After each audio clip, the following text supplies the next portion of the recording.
How to log in into the Spectrum internet account. Hey guys, let's get started. On today's video, we'll be talking about Spectrum.net login. For this, simply start any of your browser and search for Spectrum Internet Login.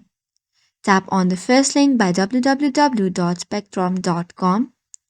Tapping on it should take you to the homepage of SpectrumNet. Now from here, you can give your username to get logged in, or you could just tap on the sign in button.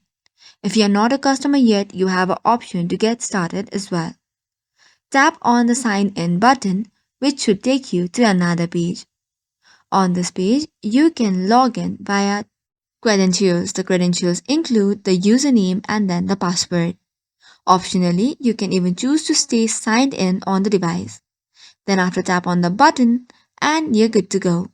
So this is all for today's video. For more such contents, do not forget to hit the like and subscribe button. Thank you and keep watching.